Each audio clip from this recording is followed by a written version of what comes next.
Let me tell you about the day everything went to hell in a diplomatic handbasket. It wasn't a typical Tuesday in the Galactic Medical Relief Corps, and I should know, I was there when the proverbial extraterrestrial waste hit the rotational ventilation system. The Xeronian Cooperative had been our partners in humanitarian missions for almost a decade. Picture this: dozens of species, hundreds of medical personnel, all working together to combat a particularly nasty pandemic sweeping through the Orion Arm. Humans, being who we are, had brought more than just medical supplies. We'd brought our trademark blend of compassion, ridiculous medical innovations, and an absolutely bonkers ability to jury-rig solutions that would make MacGyver look like an amateur. Dr. Elena Rodriguez, brilliant xenobiologist, certified smartass, and the person who'd eventually be responsible for what the galactic media would later call the most hilariously terrifying diplomatic incident in recorded history, was leading our primary medical intervention team. She had this uncanny ability to diagnose alien species faster than most computers and crack jokes that could make a Rigelian war monk crack a smile. Our base of operations was a massive orbital station circling Xeronia Prime. Imagine a medical facility so advanced it looked like someone had taken an Apple store, a NASA control room, and a Salvador Dali painting, then blended them together while high on quantum coffee. That was our workspace. The first signs that something was wrong came during a routine medical assessment. We were treating survivors of the Crimson Fever, a disease so nasty it made Earth's worst pandemics look like mild head colds. Our team had developed a treatment protocol that was revolutionary, literally saving entire planetary populations with a combination of nanotechnology, carefully engineered viral vectors, and what can only be described as medical voodoo. Rodriguez to base control, Elena's voice crackled over the communication system. We've got an anomaly in quarantine zone Delta. Readings are, well, they're weird, and I don't use that term lightly. Weird, in medical parlance, is never a good sign. It's the professional equivalent of oh shit, but with more scientific credibility. What happened next wasn't just an attack. It was a calculated betrayal that would reshape interstellar diplomacy forever. The Xeronian military vessels that had been our protective escort suddenly changed vectors.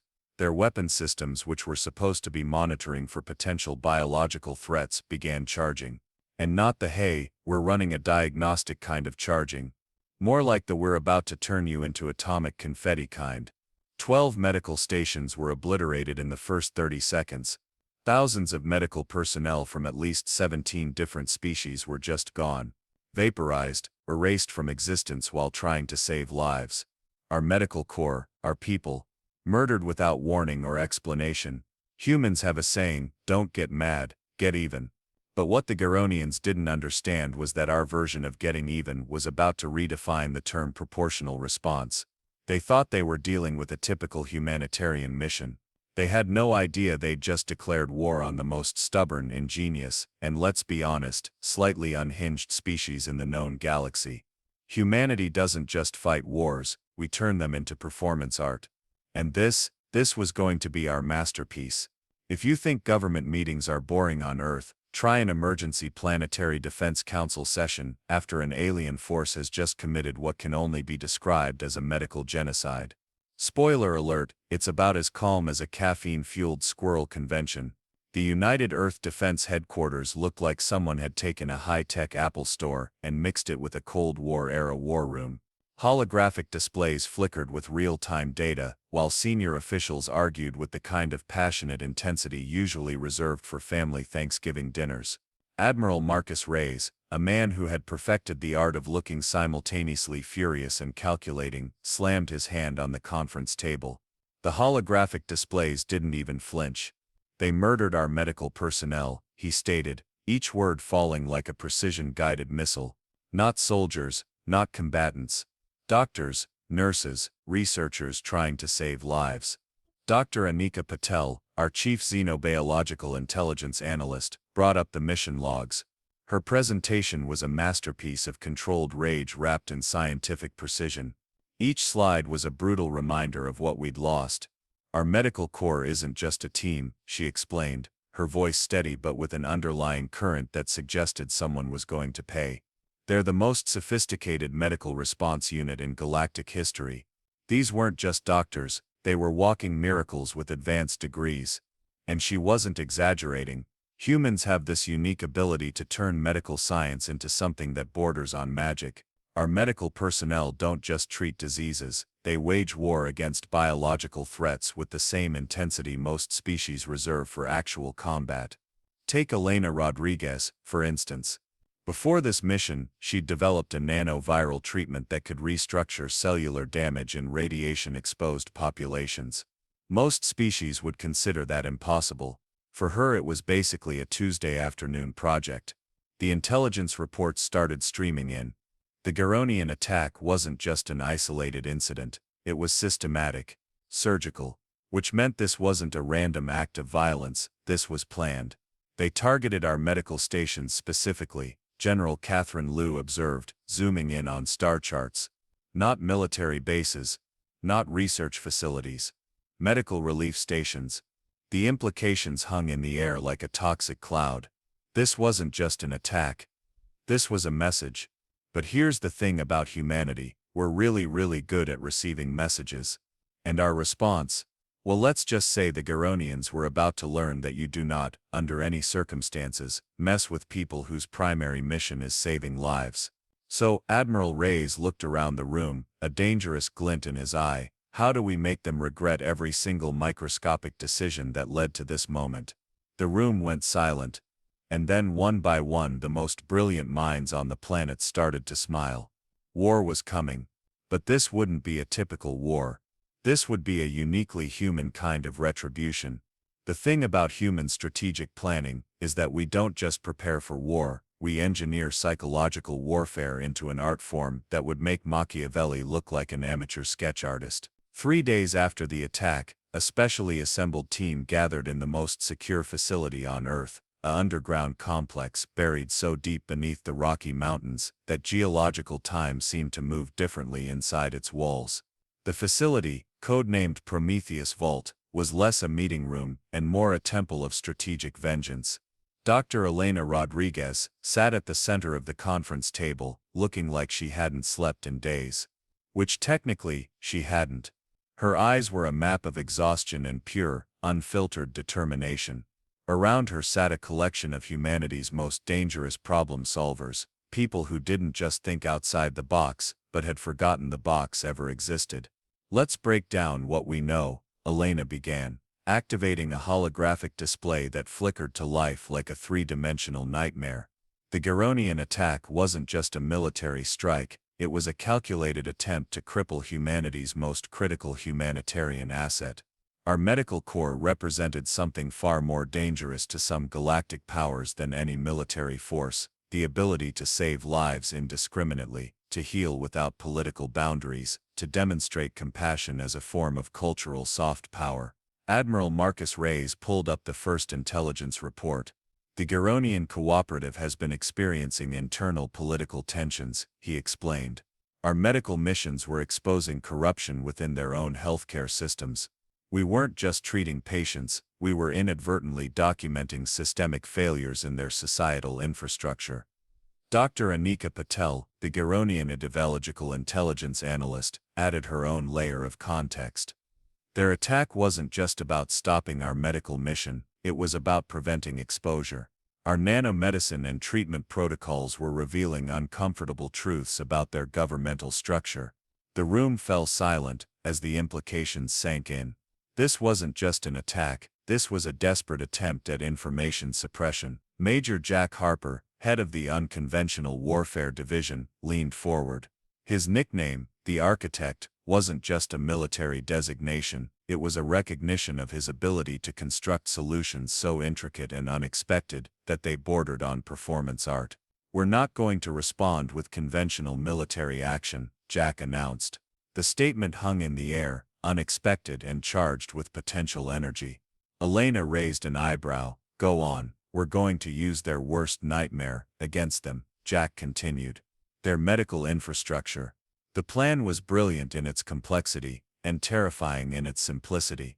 The Xeronian Cooperative had a rigid hierarchical medical system deeply dependent on centralized treatment protocols. Their entire healthcare model was a top-down structure that left little room for innovation. Humanity's response would exploit every single weakness in that system. "We're going to weaponize medical knowledge," Dr. Patel explained, her fingers dancing across holographic interfaces. "Not through destruction, through radical, uncontrollable healing." The team began laying out a multi-stage plan that would make traditional military strategists weep.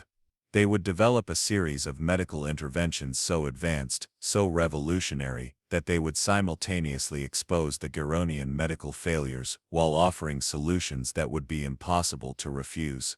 Imagine a medical virus, not a biological weapon, but an informational and procedural infection. A set of treatment protocols and technological innovations so compelling that they would systematically dismantle the Xeronian medical establishment's credibility. "We'll start with their most vulnerable populations," Elena outlined. "Regions with the highest mortality rates. Will demonstrate medical interventions so effective, so transformative, that their own people will demand systemic change." Major Harper pulled up a complex diagram showing potential intervention points. "We're not just attacking their military, we're attacking their entire societal narrative about medical care."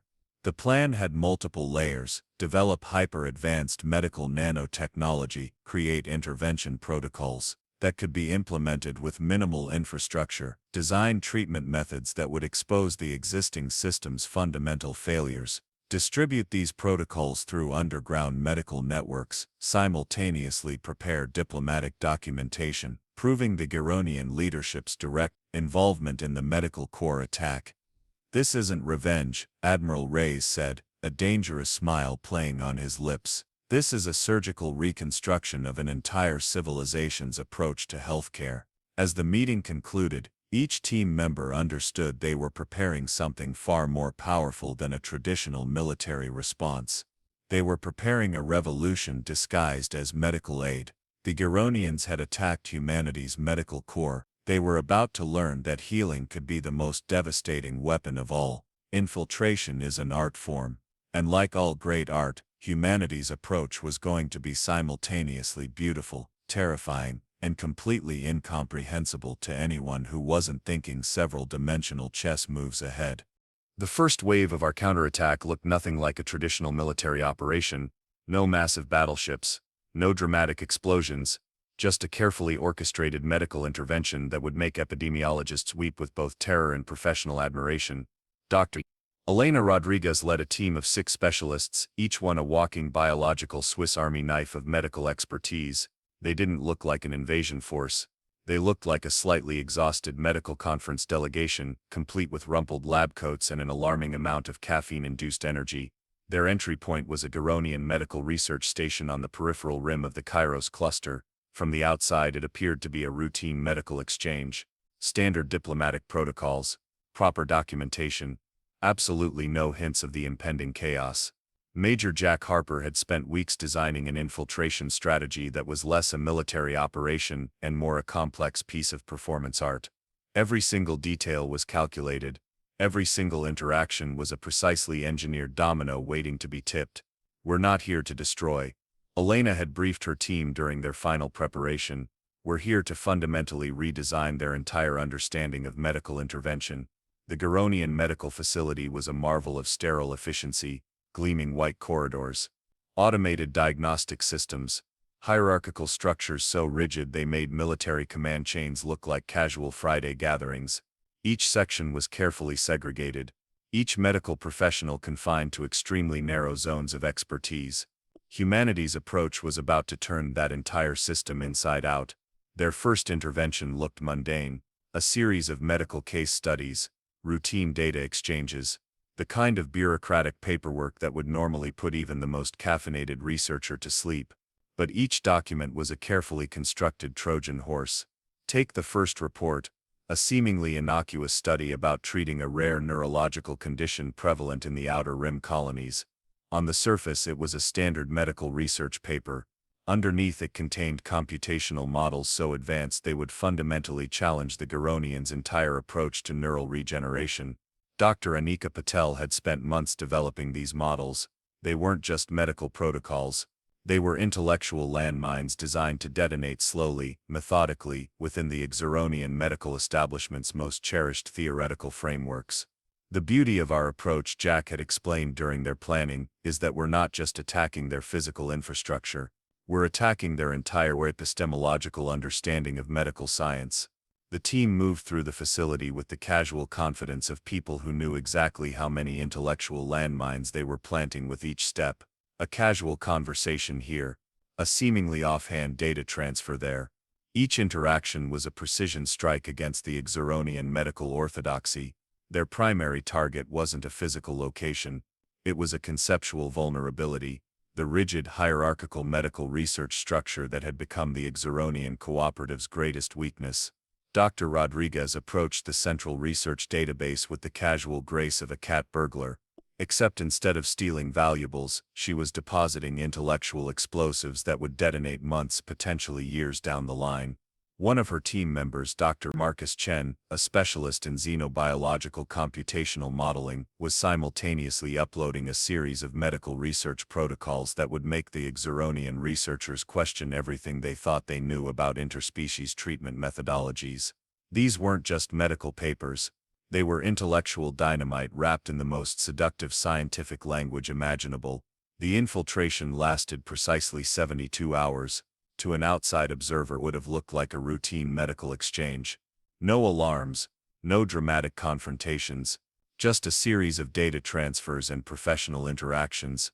But they had just planted the seeds of a medical revolution that would fundamentally reshape the Xeronian Cooperative's entire scientific and social infrastructure. Mission accomplished, Elena whispered into her communication device as they prepared to depart. The smile on her face wasn't just satisfaction. It was the look of someone who had just performed surgical warfare with nothing more than a keyboard, some brilliant algorithms, and an absolutely ruthless approach to scientific innovation. The Xeronians had attacked humanity's medical core. They were about to learn that knowledge could be the most devastating weapon in the universe. And humanity was just getting started. The first indication that something extraordinary had happened came 3 months after the infiltration. It wasn't a military report. It wasn't a diplomatic communiqué. It was a series of medical publications that began appearing in the Xeronian Central Research Archives, publications that would systematically unravel the entire medical infrastructure of the Xeronian Cooperative. Back on Earth in the secure briefing room of the United Planetary Response Center, Dr. Elena Rodriguez watched the cascading effects of their intervention with a mixture of professional satisfaction and barely contained glee. It's like watching a precision-engineered intellectual domino effect, she explained to Admiral Marcus Reyes and Major Jack Harper. The holographic displays showed a complex web of medical research publications, each one subtly undermining another aspect of Xeronian medical orthodoxy. The infiltration hadn't been a traditional attack. It had been a surgical dismantling of an entire civilization's medical paradigm. Diplomatic channels exploded with activity. The Galactic Conciliation Council, a bureaucratic nightmare of interstellar proportions, found itself drowning in a tsunami of medical revelations that challenged everything the Xeronian Cooperative had claimed about their healthcare system.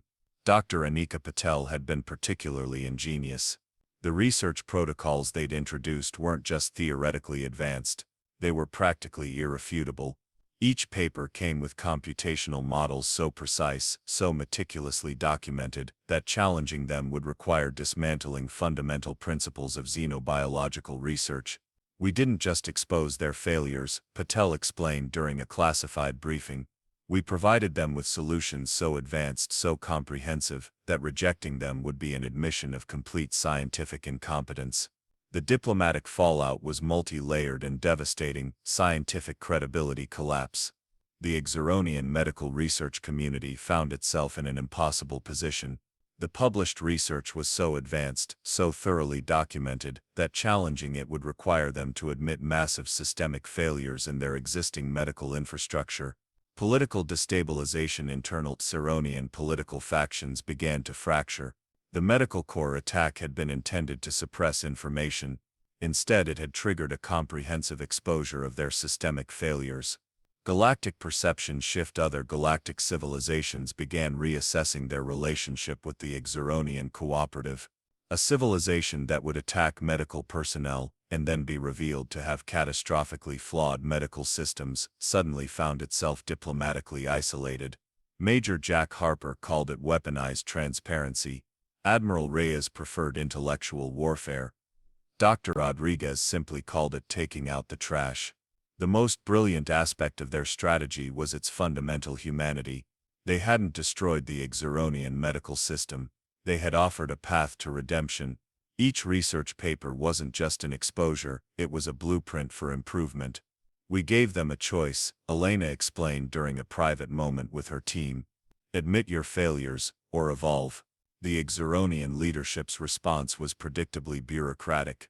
Endless committees, convoluted investigation protocols, attempts to suppress the research that were so transparently desperate they became almost comical.